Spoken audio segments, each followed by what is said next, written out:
web. Mientras una minoría alocada continúa con su odio, con su amargura, allá ellos. Ni les paremos bolas, compatriotas.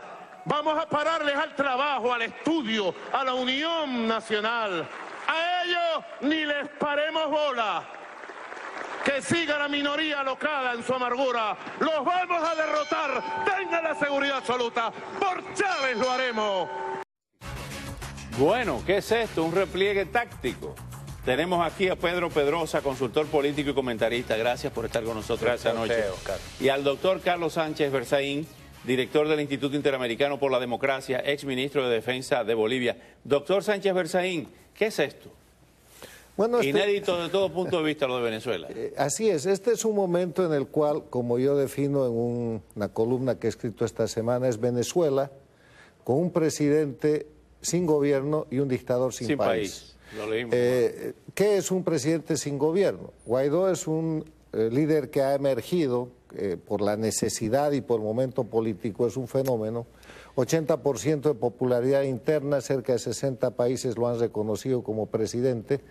Y eso genera una dinámica en la cual se está rompiendo el poder de facto de la dictadura. Pero lo que le falta a Guaidó es tomar el poder y articular gobierno. Imaginen a Guaidó con con un canciller, con un ministro de Defensa y con un ministro de Hacienda. Y que el ministro de Hacienda o de Economía simplemente ordene que se deje de mandar petróleo a Cuba. Y que quien lo haga a partir de la hora cero responderá con su patrimonio. Hay que quebrarle el poder a la dictadura. O que el ministro de Defensa ordene a Padrino y a su mando militar que abra las fronteras para que entre la ayuda humanitaria y que no lo haga y lo destituya. Hay que ejercer el poder. El pedido en el que se insiste es que ahora corresponde que la Asamblea Nacional con grandeza modifique esto que es el Estatuto de Transición, donde han amarrado de manos y pies a Guaidó y no lo dejan formar gobierno, para que antes de sacar al dictador se forme el gobierno de transición para sacar al dictador. ¿Por qué esa actitud de Maduro y del gobierno? Dejarlo entrar por Maiquetía después que dijeron que iba a ser arrestado y ahora dicen no le hagan caso ni le paren bola. ¿Qué es eso? Yo creo que la estrategia que el castrismo ha diseñado contra Guaidó como fenómeno es asfixiarlo. Entonces van a dejar que Guaidó haga lo que tiene que hacer, que es lo único que puede hacer, manifestaciones, si es que no forma poder, y con manifestaciones en una, en dos, en 3 semanas y sin resultado, Guaidó va a empezar a mermar la confianza que tiene hoy día del pueblo y lo van a asfixiar. Y en esa asfixia, además del castrismo y de la dictadura venezolana, hay una gran parte de los opositores funcionales que están muy contentos por liquidar a alguien que creen que es una competencia electoral. Pedro Pedrosa, su opinión sobre lo que está pasando en Venezuela. Bueno, coincido en todo prácticamente de que esto es un hecho, empezando porque es un hecho inédito, ¿no? En segundo lugar, en efecto, Guaidó no ha hecho poder. Y no ha hecho poder, entre otras cosas, porque esa oposición funcional que señala el doctor Sánchez, su preocupación no es solo que aparezca este eventual líder de una nueva generación, su preocupación es el involucramiento, y esto lo he hablado en otras oportunidades en tu programa, que tienen con el régimen venezolano, por negocios, por una cantidad de situaciones en donde, por cierto, está involucrada la empresa petrolera. Pero Guaidó, el fenómeno Guaidó no rompe esa ecuación. El fenómeno Guaidó lo rompe en el momento en que, primero, la Asamblea Nacional termine de darle las facultades que tiene que dar. O sea, Guaidó tiene que nombrar gabinete, Guaidó tiene que nombrar esos 3 puestos, pero tiene que nombrar en particular, con urgencia, ministro de la Defensa. Y si no lo hace, pues entonces, ¿qué va a pasar? Que era lo que yo te decía en la previa. Esto se va a ir desinflando porque esta situación de euforia, ya yo aún vivo en Venezuela, esto ya yo lo he vivido 200 veces en estos últimos 20 años. Con el respaldo, con la intensidad de ahora y el respaldo de la comunidad internacional, más de 50 países. Lo que pasa es que ahí hay un factor muy importante.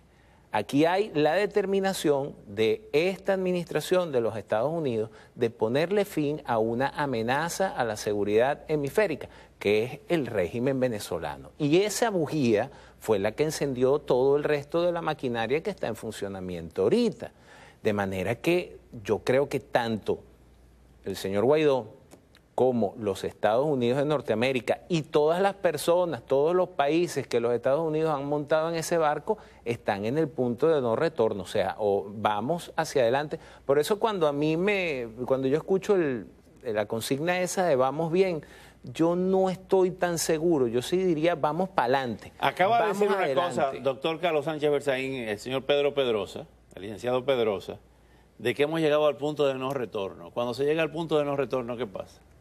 Bueno, no hay retorno, pero yo creo que más que el punto de no retorno, para hablar de paradojas, el escenario que presenta Venezuela es el de la fuerza irresistible contra el objeto inamovible. Y todos sabemos que una paradoja es un ejercicio lógico que no es cierto. O hay una fuerza irresistible o hay un objeto inamovible. Yo creo que aquí hay una fuerza irresistible, pero quiero insistir en algo. ¿Quién tiene maniatado a Guaidó sin dejar que tome el poder? ¿Quién no lo ha reconocido como presidente transitorio? Es la Asamblea Nacional, porque ¿qué va a pasar? El rato que Guaidó tome el poder, haga gobierno, saque al dictador, vengan las elecciones, se va a producir un proceso en el cual se ha derrotado al dictador y a la dictadura. Y en la oposición funcional hay mucha gente que está jugando al gatopardismo, que todo cambie para que nada cambie. Para que nada cambie. Hoy se reunió con los sindicatos. Vamos a ver qué pasó hoy. Producto de este gran evento, vamos a construir las capacidades, y escúchese bien, para no seguir colaborando con la dictadura, para que los empleados públicos no se vean obligados a cooperar nunca más, ni ser obligados a nada. Así que vamos, escuchen bien, hacia un paro escalonado en la administración pública definitivamente. Propuesto por los sindicatos. Sabemos que van a empezar las amenazas. Sabemos que va a empezar la persecución. Y como saben, ya lo tenemos medido. ¿Y quién va a pagar a los empleados públicos y a los sindicatos? Bueno, mientras la chequera siga en manos, claro, la chequera se está quedando sin fondos, ¿no? Pero el que sigue emitiendo los cheques es Nicolás Maduro, por darle quien la posee actualmente. Eventualmente esa chequera se va a ir quedando sin fondos, pero eso significaría un proceso largo de agonía, porque lo otro que ocurre aquí, Oscar, es que esto no es un enfrentamiento lineal entre estados, ni se puede ver a quienes ejercen el poder en el Estado venezolano como unos niños. No, ellos tienen formas de obtener financiación y recursos a través de mecanismos ilegales. Recordemos que Venezuela es considerada una amenaza el día de hoy, no por Nicolás Maduro en el poder, sino por todas las alianzas de carácter Pero hay delictivo. una serie de fondos que han sido congelados para que le sean otorgados a Guaidó por parte de Estados Unidos y la comunidad internacional. Se ha nombrado un representante del BID, el señor Hausman, que va a tratar de conseguir préstamos o líneas de crédito a Guaidó, no a Maduro. Eso por una parte. ¿Y cómo se sostiene Maduro en estas circunstancias? ¿Cómo toma el poder Guaidó? Es la pregunta. Maduro se está cayendo. El problema es que no hay quien tome el poder. Si Guaidó no hace gobierno, no hay manera de que ejercite el poder. Él puede aguantar con la solidaridad de los sindicatos, con la gente en la calle, con las manifestaciones, 3, 4, 6 semanas, pero después lo van a asfixiar. Él es el presidente transitorio de Venezuela y lo que tiene que hacer es gobernar, y el artículo 225 de la Constitución venezolana dice que se gobierna con gabinete. Pero ¿cómo se gobierna sin ejército? Bueno, es que necesitas gabinete para entrarle al ejército. Lo primero que hay que hacer con el ejército es cambiar el mando. Y cuando cambies el mando desde el punto de vista por orden del presidente transitorio constitucional, lo que ha de haber en esa Fuerza Armada es una confusión total y la dictadura no se va a poder sostener. Lo peor que le puede pasar a una Fuerza Armada es romperle la unidad de mando. ¿Y quién la tiene que romper? El presidente legítimo con el ministro de Defensa, dando órdenes y sustituyendo ese mando militar y dando nuevas designaciones y poniendo nuevos comandantes. Pero eso no va a suceder si no se toma el poder. Y el impedimento en esto, quiero insistir, Oscar, porque la gente lo tiene que saber, para que nuestro deseo y nuestra imaginación no vaya por delante de la realidad. Yo quiero que el dictador Maduro caiga mañana y el cubano pasado mañana y el boliviano en 3 días. Pero no va a suceder eso si es que Guaidó no toma efectivamente el poder. ¿Y quién lo impide? Es la Asamblea Nacional. La Asamblea Nacional ha hecho una agenda. Su propia Asamblea Nacional. Su propia Asamblea ha puesto una agenda de 3 puntos. La hoja de ruta es sacar al dictador, poner un presidente de transición y hacer elecciones. Mientras tanto, Guaidó para la Asamblea Nacional no es presidente de transición. Esto lo sabe muy poca gente y hay que profundizarlo. Hay que cambiar esa agenda. Primero, reconocer al presidente de transición. Lo queremos ver jurar en la Asamblea y queremos ver que en el gabinete se posesione en la Asamblea de Venezuela y con eso saquen al dictador y después hagan elecciones. Importantísimo, porque una de las cosas a las que hacía referencia Juan Guaidó el 10 de enero era que Maduro estaba usurpando los símbolos del poder. Y a pesar de ese juramento que todos celebramos el 23 de enero y todo lo demás, Guaidó no se ha montado encima los símbolos del poder. No lo dejan. Hasta tanto no lo hagan, no va a terminar de crear la fractura que se debe crear dentro de la Fuerza Armada. Entre tanto, Maduro sigue llamando a movilizaciones. Vamos a verlo. Y el 9 de marzo yo lo decreté como el día del antiimperialismo bolivariano y vamos a las calles el 9 de marzo a marchas antiimperialistas, a conmemorar el día del antiimperialismo bolivariano, a la calle el pueblo, al combate el pueblo, 9 de marzo el pueblo en las calles. Con los pajaritos.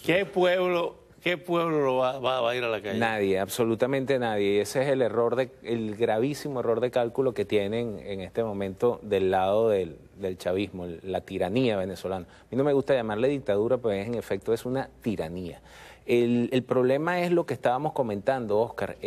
Juan Guaidó tiene que generar la fractura dentro de las Fuerzas Armadas. A estas alturas, tienen que tener conversaciones ya dentro de... no del alto mando militar. Si pretenden gobernar con lo que son hoy el alto mando militar, estamos muy mal. Finalmente, se nos va el tiempo, finalmente, doctor Sánchez Berzaín, el imperialismo bolivariano. Bueno, es parte del trabalenguas que maneja esta gente, porque siempre estaban contra el imperialismo norteamericano, ahora parece que hay un imperialismo bolivariano, que yo creo que es el pseudoimperialismo cubano, que en una organización de delincuencia organizada transnacional se ha expandido y controla Venezuela, Nicaragua y Bolivia hoy día, pero esto es claro. Démosle poder efectivo a Guaidó. Yo quiero insistir en eso, porque si no, lo van a asfixiar. La estrategia castrista contra Guaidó y contra el proceso de libertad apoyado por las 60 naciones del mundo es asfixiar a Guaidó. Después de Guaidó, ¿qué? Seguiremos aquí. Sí, pero gracias. Que Venezuela sea libre. Gracias por venir esta noche. Al volver...